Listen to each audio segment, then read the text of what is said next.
This is my Audi S5 that I bought from a salvage auction for £10,000. Yep, a few weeks ago I risked it all again and bought this damaged S5. But over the past few weeks I've been rebuilding it, and in the last video we got it driving for the very first time.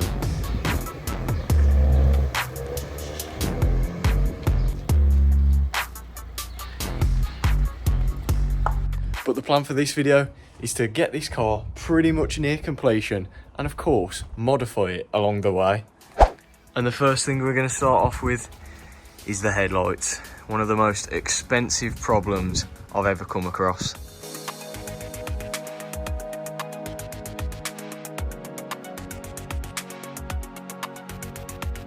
Yeah, so these are my new S5 headlights, and let me tell you, these are not cheap.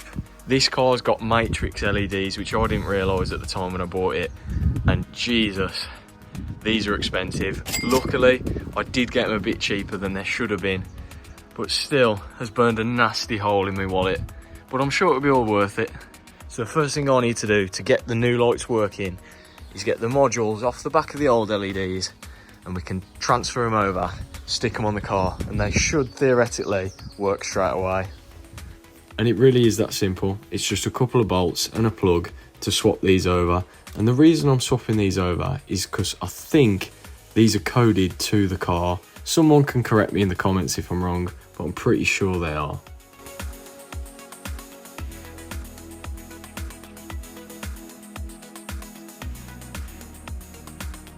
Right, headlights are loosely in, plugged in. Let's see if anything happens when we unlock it. We've got indicators. We've got indicators.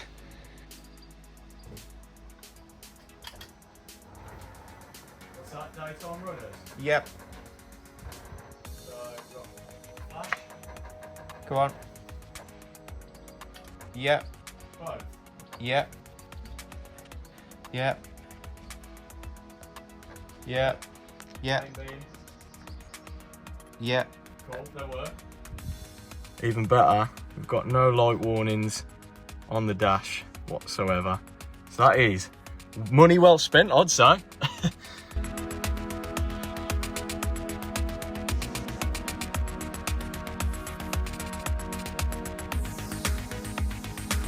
I'm so glad them lights work. Well, my wallet is definitely glad them lights work.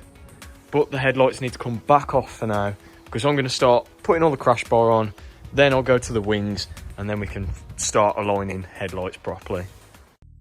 So with the headlights back out, I could start working on the front end, getting it all pieced back together. Starting with the crash bar, moving on to the crash foam with the pedestrian sensor. And that sensor was £137. Absolute joke.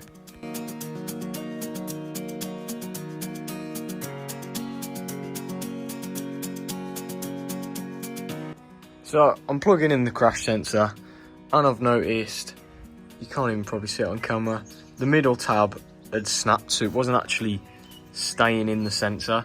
So before I order a new plug, I'm trying to see if I can fix it by gluing it. So I'll give it a bit to set, and hopefully that'll be the fix. While I was waiting for that plug to dry, I decided to whack both wings on and try and get a decent gap between the door and the wing.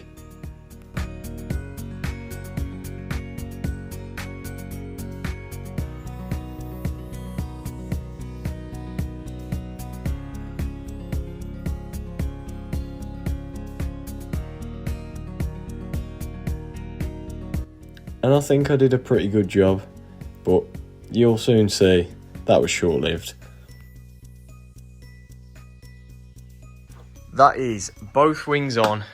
We're going to have to see when the bumper goes on how this lines up, because this wing was dented, which is minor, it can get fixed, but it depends if that bracket's out. So we'll get to that when the bumper goes on, but they're easy enough to take on and off.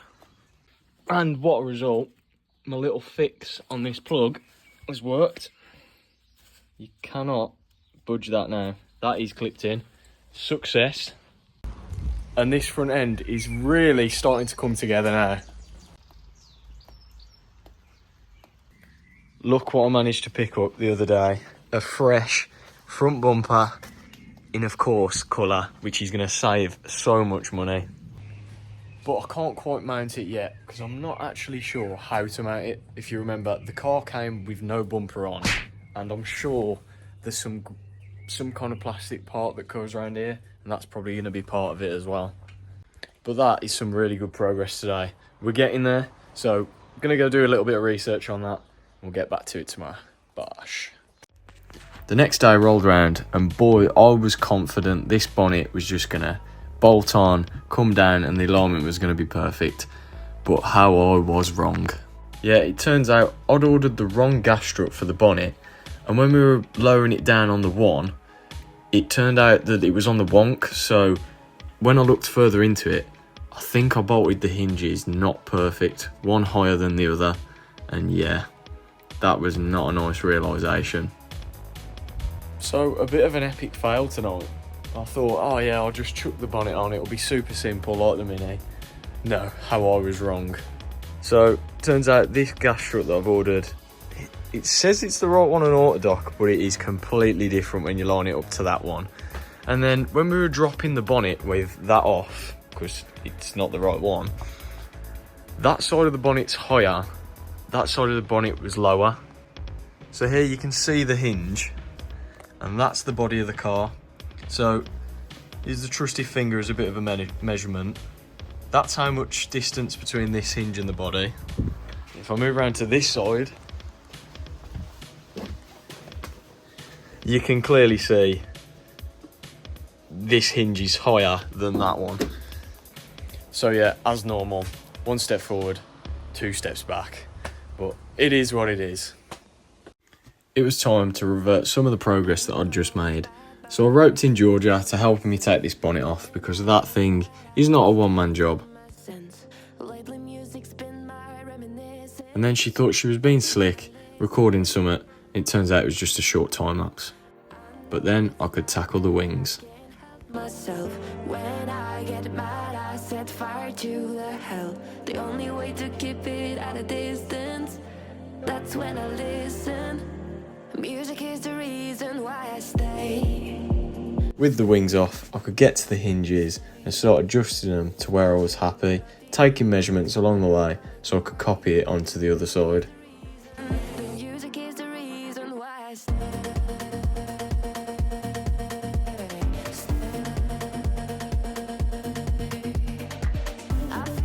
With the bonnet on, gas struts could go on and we could start to test how this bonnet fit, and already it was looking 10 times better.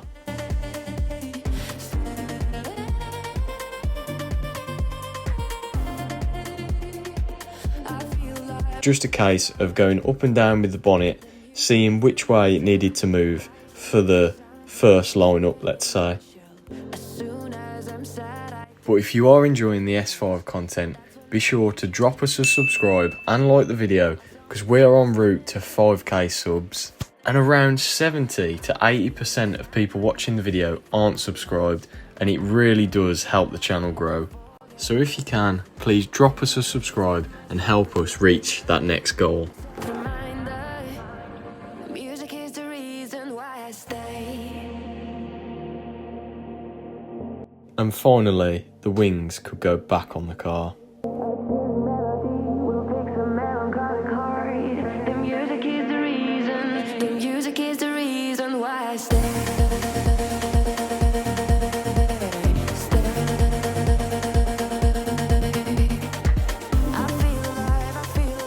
And here we go, bonnet and the wings on. Only a rough alignment, let me show you. And you know what? I'm kind of liking this primer matte black, but obviously it's not staying that colour. But here we go, wings are on. Door gap, pretty even all the way. Obviously this is a rough fit, so the bonnet and wing isn't lined up perfectly. But the bonnet's not latched, but it's pretty even both sides, and the bonnet sits pretty central. So I think that is definitely coming together. So I think I've found the parts that I need to help get this bumper on, get this bonnet latched. Let me show you. We've got this front grille support, and that is a mounting point for the bonnet latch system, which obviously I need connected before I can latch this fully down. So let's try fit that first and we'll go from there. Right, it's been about 30 minutes since the last clip, and for the life of me, I can't get these bonnet latch cables to hook onto this plate when it's in here. They just don't have enough length in them. Maybe because they're A4s. I know they use the same slam panel, but I'm presuming I've got my old latch system here, but unfortunately the cables are bossed, so I can't use them. So yeah, I'm gonna have to come back to that, I think, because that's an issue. Yeah, so after a quick Google, it turns out I think the A4 and the A5 use slightly, yes, they use the same front end because they're the same pretty much chassis, but the bonnet latch cables are slightly different lengths, which you can tell straight away. There's just so much tension on them, as they might run different routing when they're on a saloon or a coupe. So there's another thing to add to the rising costs of this build. But anyway, let's ignore that for the moment. Let's move on to some modifications from Temu. And I know what you're all thinking. Oh, Jake, why would you ruin a 20 grand car with some cheap parts from AliExpress, Temu? But let's be honest, they all come from the same factory in the end. And what I've got in this packaging is probably one of the biggest things that everyone does to these Audis. And it is, of course, an RS5 honeycomb style front grille.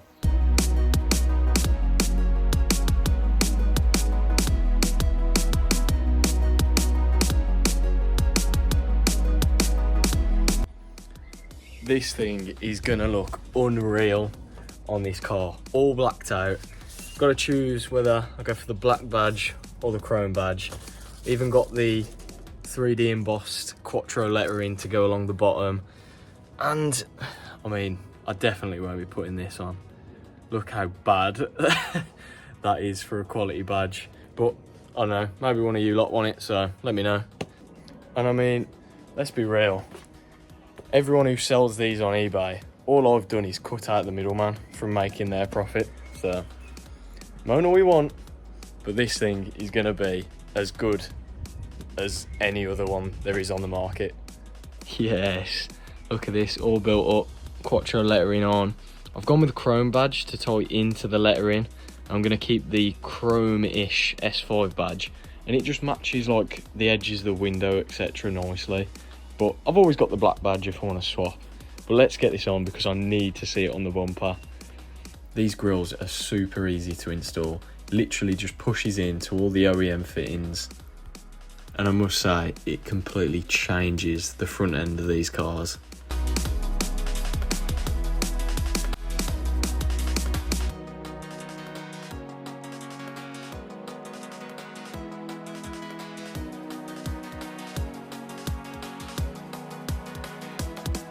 Well, I think that is a good place to end this video, and you can see the car really coming together now, especially now we've got a near completion bumper, pretty much front end. We know it runs, we know it drives, we've got headlights, so we're really getting close now. So make sure you are subscribed, follow my Instagram and my TikTok for some behind the scenes, and I'll catch you in the next one.